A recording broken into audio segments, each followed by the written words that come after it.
America ಮತ್ತು Israel ನಡುವಿನ ಯುದ್ಧದಿಂದ ಇಡೀ ಮಧ್ಯಪ್ರಾಚ್ಯವೇ ನಲುಗಿದೆ.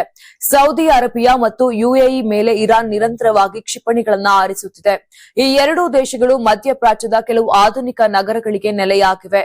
ಆದಾಗ್ಯೂ ದಾಳಿಗಳು ಎಲ್ಲವನ್ನೂ ಸ್ಥಗಿತಗೊಳಿಸಿವೆ.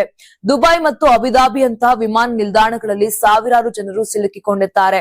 ಈ ಮಧ್ಯೆ ದುಬೈ ಮತ್ತು ಅಬುದಾಬಿ ವಿಮಾನ ನಿಲ್ದಾಣಗಳಲ್ಲಿ ಖಾಸಗಿ ಜೆಟ್ಗಳ ಬೇಡಿಕೆ ಇದ್ದಕ್ಕಿದ್ದಂತೆ ಹೆಚ್ಚಾಗಿದೆ.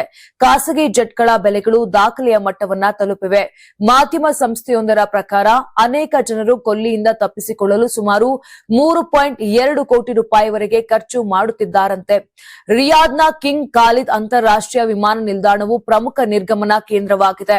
ದುಬೈ, ಅಬುದಾಬಿ, ಕತಾರ್ ಮತ್ತು ಬಹ್ರೇನ್ನಿಂದ ಜನರ ಕ್ಯಾರವ್ಯಾನ್ಗಳು ರಿಯಾದ್ಗೆ ಆಗಮಿಸುತ್ತಿವೆ. ಖಾಸಗಿ ಭದ್ರತಾ ಕಂಪನಿಗಳು ದುಬೈನಿಂದ ರಿಯಾದ್ಗೆ ಎಸ್ಯುವಿಗಳಲ್ಲಿ ಜನರನ್ನ ಕರೆದೊಯ್ಯುತ್ತಿವೆ. ಇಲ್ಲಿಯವರೆಗೆ ರಿಯಾದ್ ದೊಡ್ಡ ಪ್ರಮಾಣದ ನೇರ ದಾಳಿಗಳಿಗೆ ಒಳಗಾಗಿಲ್ಲ. ಇರಾನ್ ವಿರುದ್ಧದ ದಾಳಿಗಳಿಗೆ ತನ್ನ ಭೂಮಿ ಅಥವಾ ವಾಯು ಪ್ರದೇಶವನ್ನ ಬಳಸುವುದನ್ನು ಸೌದಿ ನಾಯಕತ್ವವು ಅನುಮತಿಸುವುದಿಲ್ಲ ಅಂತ ಪ್ರತಿಜ್ಞೆ ಮಾಡಿದೆಯಂತೆ. ಹೀಗಾಗಿ ಸಂಭಾವ್ಯ ಗುರಿಗಳಿಂದ ಅದನ್ನು ರಕ್ಷಿಸುತ್ತದೆ. ಆದಾಗ್ಯೂ ಸೋಮವಾರ ಸೌದಿ ಅರಾಮ್ಕೋ ತೈಲ ಸ್ಥಾವರಕ್ಕೆ ತೀವ್ರ ಹೊಡೆತ ಬಿದ್ದಿದೆ.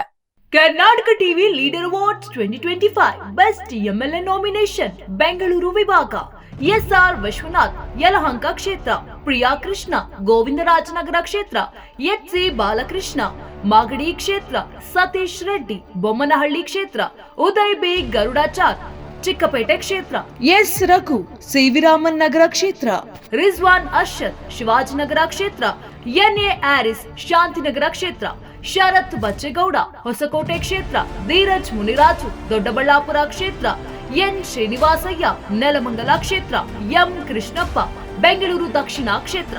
ಕರ್ನಾಟಕ ಟಿವಿ ವಾಟ್ಸ್ಆಪ್ ಚಾನೆಲ್ ಮೂಲಕ ವೋಟ್ ಮಾಡಿ ಹಾಗೂ ಇವರಲ್ಲಿ ಬೆಸ್ಟ್ ಎಂಎಲ್ಎ ಯಾರು ಕಮೆಂಟ್ ಮಾಡಿ.